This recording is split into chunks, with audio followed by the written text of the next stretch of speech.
তোমার মনেও যদি এই খেয়াল আসছে যে তুমিও সেই সৌভাগ্যবান যে আল্লাহ তোমাকে তোমার পছন্দ মতো জিনিস দিয়ে তোমার উপরে মজেজার দরজা খুলতে চলেছেন, আর যদি তুমি কোনো মজেজার অপেক্ষায় থাকো, তাহলে মনে রাখো আল্লাহ তার বান্দাকে তার পছন্দের জিনিস দিতে চান। তখন রমজানে এই একটা খাস নিশানি তাকে দেখায়। আল্লাহর প্রেরিত কোরআন এই কথার সাক্ষী যে তিনি কোন ব্যক্তিদের জন্য মজেজার দরজা খুলেন, কোন ব্যক্তিদেরকে তার মনের পছন্দ মতো চাওয়া দেন, আর কাদের উপরে অসন্তুষ্ট হয়ে তাদের উপরে তাদের রহমতের দরজা বন্ধ করে দেন। তাহলে মনে রাখো আল্লাহ তোমার পছন্দের জিনিসকে তোমার নসিবের অংশ তখন বানান যখন তোমার ভাষা ব্যর্থ হয়ে যায়, আর ভাষার জায়গায় চোখের পানি তোমার মনের কথাকে প্রকাশ করতে থাকে। যখন তোমার সবর শেষ পর্যায়ে পৌঁছায় আর সব দরজা বন্ধ মনে হয়, কিন্তু মন তারপরও বলতে থাকে শুধু আর একটু সবর করো, এই দরজা যেটা তুমি বন্ধ দেখতে পাচ্ছ একদিন তোমার রব সকল দরজাকে খুলে দেবেন। যখন কোনো দোয়া কবুল হতে সময় লাগে তখন তোমার মনে হয় এখন কাহিনী শেষ হয়ে গেছে, আর মানুষ সেই দোয়া চাওয়া ছেড়ে দেয়। কিন্তু কাহিনী তো সেখান থেকে শুরু হয়। আল্লাহ তার মানুষের কাহিনী উনি কোন বলেন আর মজেজা হয়ে যায়, আর তোমার চোখের পানি শান্তিতে বদলে যায়। উনি কোন বলেন আর ভাঙা হৃদয় জুড়িয়ে যায়।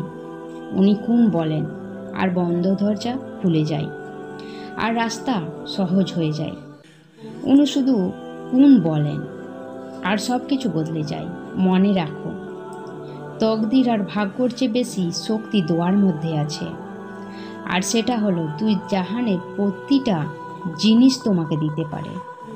সেটা হলো হেদায়েতের দোয়া।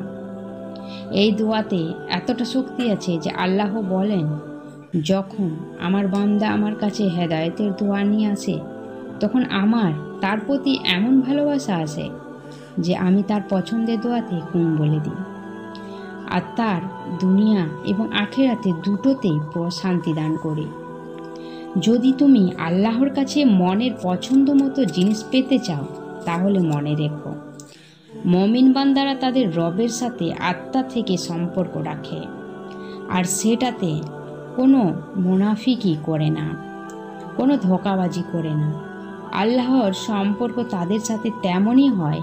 আল্লাহ বলেন যে আমার বান্দা আমার সম্পর্কে যেমন ধারণা করে আমি তার সম্পর্কে ঠিক তেমনই আচরণ করি। আর যদি তুমি আল্লাহর কাছ থেকে মজেজার রাস্তা খোলাতে চাও, তাহলে আল্লাহর উপর ভালো ধারণা রাখো।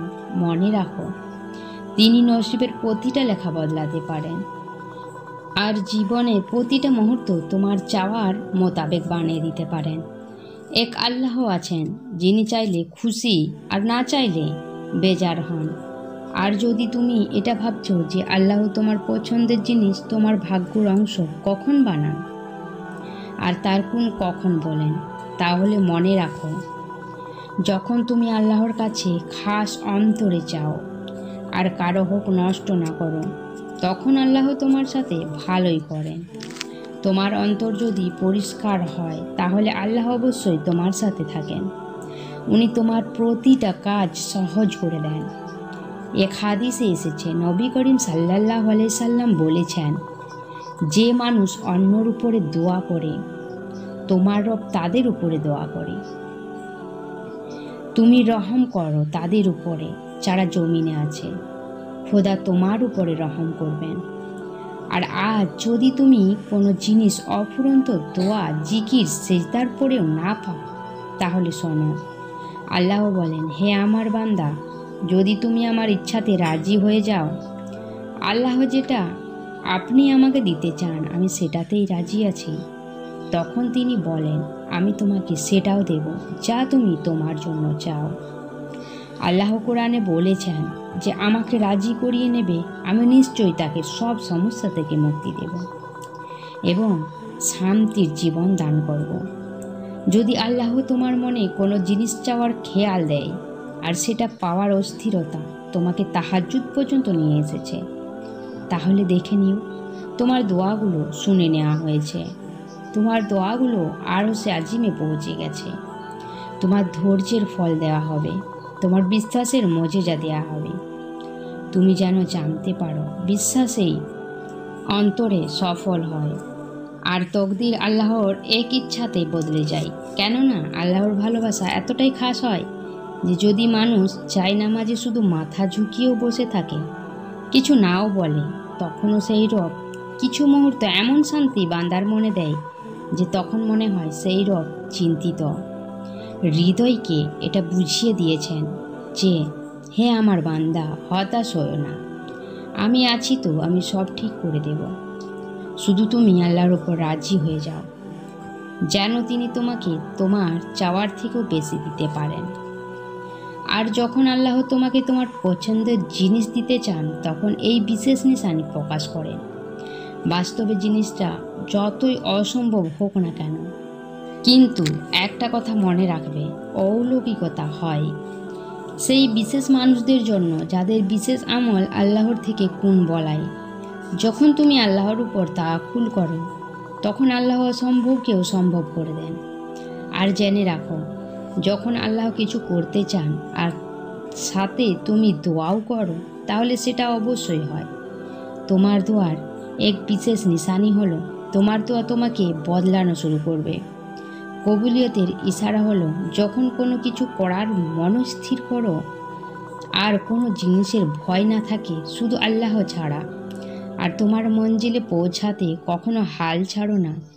রাস্তা যতই কঠিন হোক না কেন, তুমি তোমার চেষ্টা করতে থাকো আর আল্লাহর রাস্তায় অটল থাকো, তাহলে তখন খুব সুন্দর মজে যাও তোমার ভাগ্যে হয়ে যায়।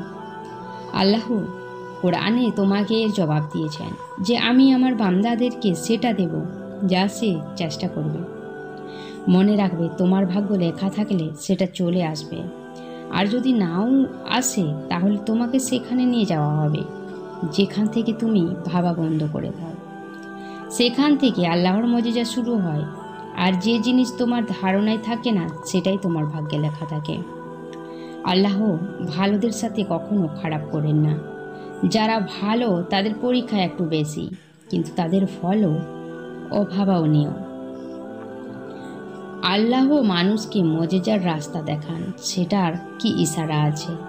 মনে রাখবে, যেভাবে মনের অবস্থার পৃথিবীর সাথে একটা গভীর সম্পর্ক আছে, তেমনি তাহাজ্জুদের ওয়াক্ত ও গভীর সম্পর্ক আছে। অলৌকিকতার সাথে ওই সময় সেই রব তার রহমতের সাথে তোমাকে নিকটবর্তী করে তোমার কথা মনোযোগ সহকারে শোনেন।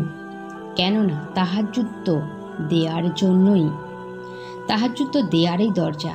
আর যদি তোমার মনের পছন্দ মতো জিনিস পাওয়ার ইচ্ছা তোমাকে তাহাজ্জুদ পর্যন্ত নিয়ে যায়, তাহলে সেটা এই কথার নিশানি যে আল্লাহ নিজেই তোমাকে তার চাওয়ার তৌফিক দিয়েছেন, আর খুব তাড়াতাড়ি তোমার সমস্ত অসম্ভব দোয়াগুলোকে কবুলিয়তের দরজা দিতে চলেছে। আল্লাহ তোমার ভালোর জন্য দেরি অবশ্যই করেন, কিন্তু উনি ভুলেন না, না তোমার দোয়াগুলোকে না তোমার ওয়াদাকে। নিশ্চয়ই তিনি তার ওয়াদাও পালন করেন। কোনো কাহিনী যদি তাহাজ্জুদ পর্যন্ত পৌঁছে যায়, সেটা কখনোই ব্যর্থ বা অসম্পূর্ণ থাকে না। তাহাজ্জুদের দোয়ায় এতটাই শক্তি যে তা আল্লাহর থেকে কোন বলিয়েই ছাড়ে। আর তাহাজ্জুদের দোয়ার জন্য তুমি নিজে আসো না, বরং তোমাকে আনা হয়। আর তোমার হাতগুলোর দোয়ার জন্য ওঠার কারণ এটাই যে আল্লাহ তোমাকে দিতে চান। এটা অনেক বড় নিশানি যে নিজেকে আল্লাহর কাছে সম্পূর্ণ করে তো আল্লাহ তার জন্য যথেষ্ট হয়ে যান। তারপর সে কারো মুখাপেক্ষী থাকে না, সে সবর করা শিখে যায়, আল্লাহর রাজিতে খুশি থাকতে শিখে যায়। আর আল্লাহর সাহায্য এমন যা কেউ কখনো কল্পনাও করতে পারে না। তাই আপনার মনেও যদি অসম্ভব অলৌকিকতার খেয়াল আসে এবং আপনি আপনার অসম্ভব দোয়াকে কবুল করাতে চান, তাহলে অবশ্যই তাওয়াক্কুল রাখুন, দোয়া করতে থাকুন। ভিডিওটি কেমন লাগলো অবশ্যই কমেন্টে জানাবেন। আর যারা নতুন আছেন তারা চ্যানেলটিকে সাবস্ক্রাইব করে পাশে থাকবেন। খোদা হাফেজ।